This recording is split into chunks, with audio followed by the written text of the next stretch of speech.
And here we are. Everything is in place for a run to the Stanley Cup. Whether it's the end of a rebuilding campaign, returning to the promised land to extend a dynasty, or getting revenge for last season's shortcomings, these are the teams to look out for come May and June. If you've seen the last two videos, you know the drill. This is Sam from Trash Talk, and today I am ranking the top 10 teams in the NHL. Did you know the Kings haven't won a division title since 1991?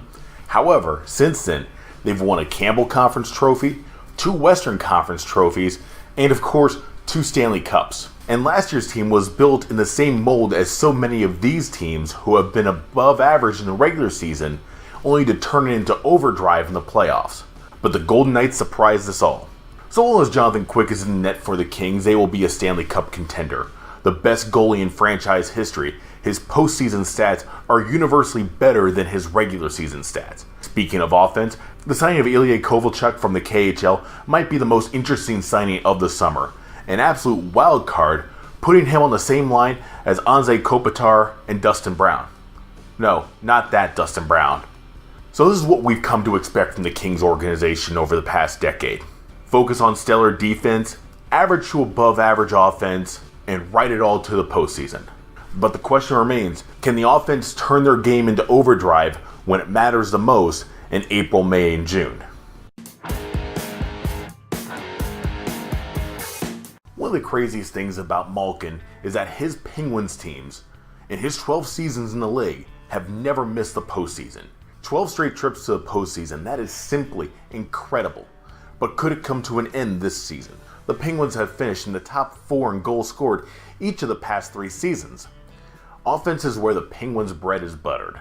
As it has been for the past several seasons, the offense will revolve around Malkin, Crosby, Phil Kessel, and Patrick Hornqvist, all of who are now in their 30s. The addition of Derek Brassard doesn't help matters as he just turned 31 this past summer. One area that doesn't have an age problem is in net with Matt Murray. However, Murray experienced his fair share of struggles through the past 2 seasons and is commonly seen as the weakest link in the Stanley Cup winning team in 2017. The window for a 4th Stanley Cup is closing fast on the Crosby-Malkin era of the Penguins franchise. If they can't put together another run in 2019, it may be too late come 2020.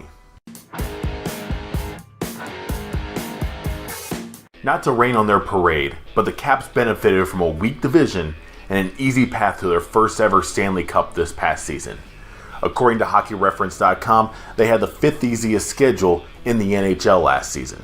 The Blue Jackets took them to 6 games. They needed 7 to eliminate former Southeast Division rival Tampa Bay, then ended with expansion team Vegas in the Cup Finals. The Caps did nothing this offseason to bolster an admittedly average defense, aside from trade backup goaltender Philip Grubauer to Colorado, who played better than Braden Holtby more often than not last season. However, it was the offense that pushed the Caps into the playoffs and to a Stanley Cup last season.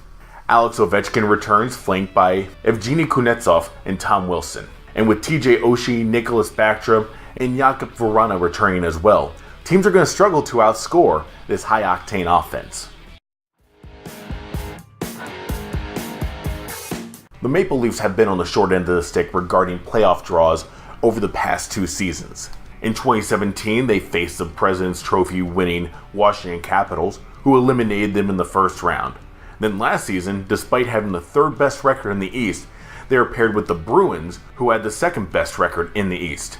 In short, this 4-division playoff format sucks. The big news this summer was the addition of John Tavares to the Maple Leafs roster, adding to an already stacked cast of forwards including Austin Matthews, Mitch Marner, William Nylander, and Nazem Kadri. Between the pipes, Frederik Andersen has turned into one of the most reliable netminders in hockey. Curtis McElhinney will once again be a solid backup to keep Andersen fresh for the postseasons. The biggest issue facing the Maple Leafs is their defensemen. After Jake Gardiner and Morgan Riley, the blue lines thin out very quickly. The Maple Leafs are a very trendy pick among hockey experts this coming season, but I cannot get over the loss of James Van Riemsdyk. Don't get me wrong, this isn't a bad team. This is a very good team. I just don't see how they're that much better than the Maple Leafs teams of the past 2 seasons.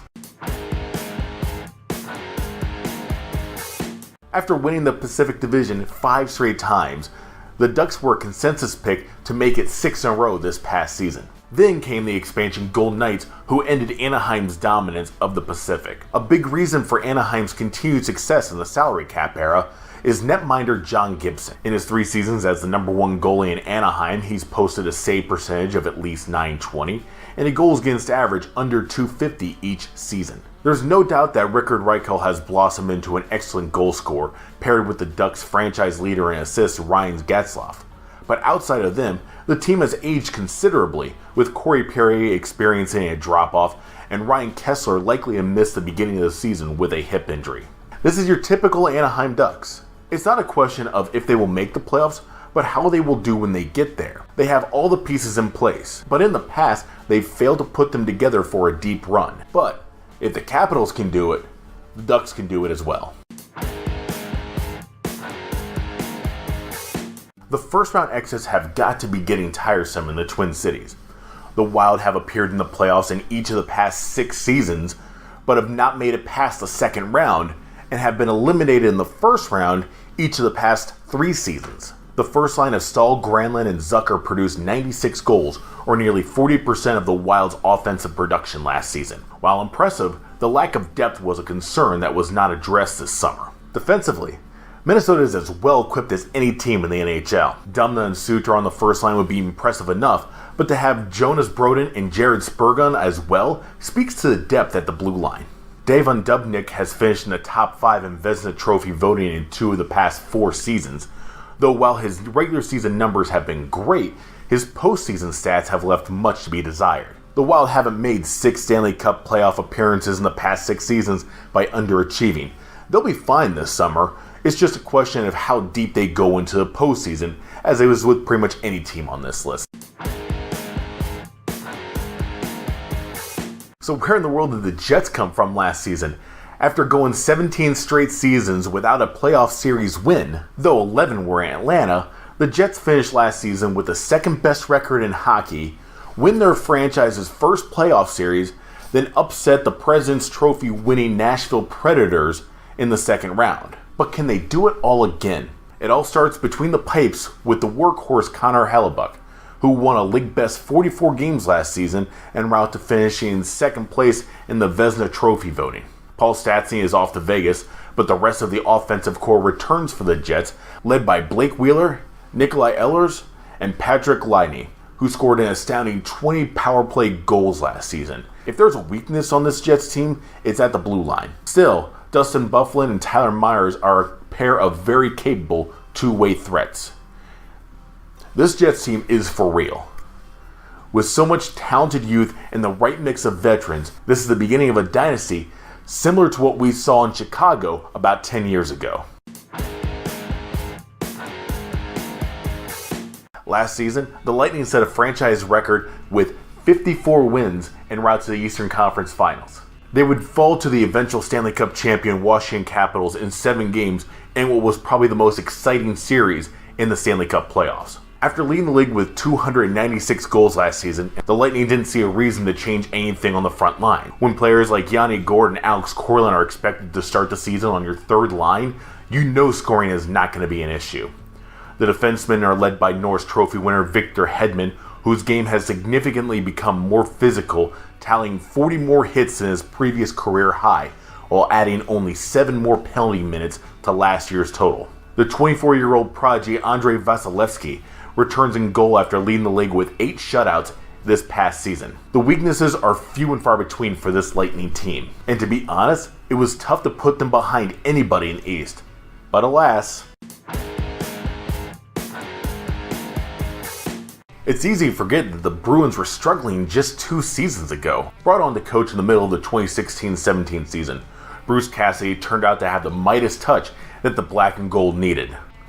The top line of Marchand, Pasternak, and Bergeron will be a force to reckon with this coming season in Massachusetts. Throw in David Krejci and David Box for a full season, and you got yourself a nearly flawless offense. In net is the best Bruins goaltender since the 1940s in Tuukka Rask. While his stat lines aren't what they were back in 2014, half the league would still kill to have this guy in net. In a perfect world, it would be the Bruins and the Lightning in the Eastern Conference Finals.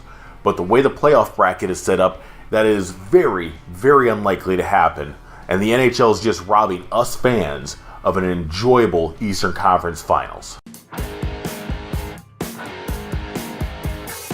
Going from an improbable Cup Finals run to winning the President's Trophy last year, there hasn't been a better team on the planet than the Nashville Predators over the past 16 months. It should come as no surprise that they are the top-ranked team going into the 2018-2019 season. Vezina Trophy winner Pekka Rinne holds every Nashville goaltending record known to man. His win total will double that of second-place Thomas Vokoun by the All-Star break. And even at age 35, he's showing no signs of slowing down.